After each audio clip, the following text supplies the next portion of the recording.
പറയുന്ന കാലഘട്ടത്തിന്റെ ദൗത്യം ഈ KS പ്രസ്ഥാനം ഏറ്റെടുക്കുകയാണ്. കേരളത്തിൽ കോൺഗ്രസ് പ്രസ്ഥാനം, ഇന്ത്യ രാജ്യത്തിൽ കോൺഗ്രസ് പ്രസ്ഥാനം ഏത് കാലത്ത് വെല്ലുവിളിയെ നേരിട്ടുമോ അന്ന് കോൺഗ്രസ് പ്രസ്ഥാനത്തിന് കരുത്തു പകർന്ന പാരമ്പര്യമാണ് KSUവിന്റെ പാരമ്പര്യം. ആ മാതൃപ്രസ്ഥാനം ഏത് കാലത്ത് പ്രതിസന്ധിയെ നേരിടുന്നുവോ അന്ന് മാതൃപ്രസ്ഥാനത്തിന് ഊർജം പകരുക എന്നതാണ് KSUവിന്റെ ദൗത്യം. ഈ രാജ്യത്ത് ഈ തെരഞ്ഞെടുപ്പിലാണ് കോൺഗ്രസ് ഏറ്റവും വലിയ പരാജയത്തിൽ നേരിട്ടതെങ്കിൽ ഈ സംസ്ഥാനത്ത് ഏറ്റവും വലിയ പരാജയത്തിൽ നേരിട്ടത് 1967-ലാണ്. 1967 9 എന്ന ഒറ്റ സംഖ്യയിലേക്ക് കോൺഗ്രസ് പ്രസ്ഥാനം കേരളത്തിൽ ഒതുങ്ങിപ്പോയപ്പോ അന്ന് KSUക്കാർ വിളിച്ച മുദ്രാവാക്യമുണ്ട്. വേദിയിലെ പ്രിയപ്പെട്ട KSUവിന്റെ സ്ഥാപക നേതാവ് ഹരിദാസേട്ടന്റെ നേതൃത്വത്തിൽ അന്ന് KSUക്കാർ 1967 വിളിച്ച മുദ്രാവാക്യം വർഷം 10 കഴിഞ്ഞോട്ട് പിള്ളേരൊന്ന് വളർന്നോട്ട് EMS പോലെ പറപ്പിക്കും, ഇല്ലത്തേക്ക് പറപ്പിക്കാം. വർഷം 10 കഴിഞ്ഞില്ല, 67 നമ്മൾ മുദ്രാവാക്യം മുടക്കിയത്.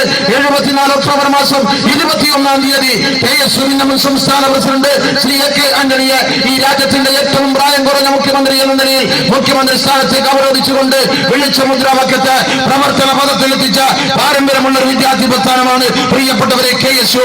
ആ KSU പ്രസ്ഥാനം പറയുന്നു, ഈ രാജ്യത്ത് മാതൃപ്രസ്ഥാനം പ്രതിസന്ധിയെ നേരിടുന്നുവെങ്കിൽ ആ മാതൃപ്രസ്ഥാനത്തിന് കരുത്തു പകരുക, ഊർജം പകരുക എന്ന ദൗത്യം കൂടി ഈ ജാഥക്ക് പുറകിൽ നമ്മൾ അനുഷ്ഠിക്കുകയാണ്. 3 വർഷമായി ഈ സംസ്ഥാനം ഭരിച്ചുകൊണ്ടിരിക്കുന്ന ഐക്യ ജനാധിപത്യ മുന്നണിയുടെ ഗവൺമെന്റ്, ശ്രീ ഉമ്മൻചാണ്ടി നേതൃത്വം കൊടുക്കുന്ന ഗവൺമെന്റ് ഈ സംസ്ഥാനത്തിനകത്ത് വികസനത്തിന്റെ വിസ്മയം സൃഷ്ടിച്ചുകൊണ്ട്, വികസനത്തിന്റെ വിസ്ഫോടനം സൃഷ്ടിച്ചുകൊണ്ട്, വികസനത്തിന്റെ വസന്തകാലം വിരിയിച്ചുകൊണ്ട് മുന്നോട്ട് പോവുകയാണ്. ശ്രീ ഉമ്മൻചാണ്ടി ഗവൺമെന്റിന്, ആ ഗവൺമെന്റിന് നേതൃത്വം കൊടുക്കുന്നവരെ അപമാനിക്കാനും അവഹേളിക്കാനുമുള്ള ആസൂത്രിതമായ ശ്രമങ്ങൾ നടത്തിക്കൊണ്ടിരിക്കുകയാണ്. ഒന്നും പറയാനില്ല. CPM നേതൃത്വത്തിന് കള്ളപ്രചരണം നടത്തിക്കൊണ്ടിരിക്കുകയാണ്.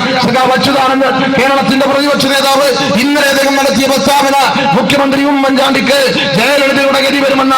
പ്രിയപ്പെട്ട അച്യുതാനന്ദൻ ഒരു കാര്യം മനസ്സിലാക്കണം, ഈ രാജ്യത്തിന്റെ ഈ സംസ്ഥാനത്തിന്റെ മുഖ്യമന്ത്രി ലോകാരാധ്യനായ ഭരണാധികാരിയാണ്. 190ഓളം രാജ്യങ്ങൾ, അംഗരാജ്യങ്ങളുള്ള ഐക്യരാഷ്ട്ര സംഘടനയുടെ പോലും അംഗീകാരങ്ങൾ ഏറ്റുവാങ്ങി ഈ കൊച്ചു കേരളത്തിന്റെ യശസ് അന്തർദേശീയ തലത്തോളം ഉയർത്തിയ ലോകം കണ്ട ഏറ്റവും മികച്ച ഭരണാധികാരിയാണ് ശ്രീ ഉമ്മൻചാണ്ടി.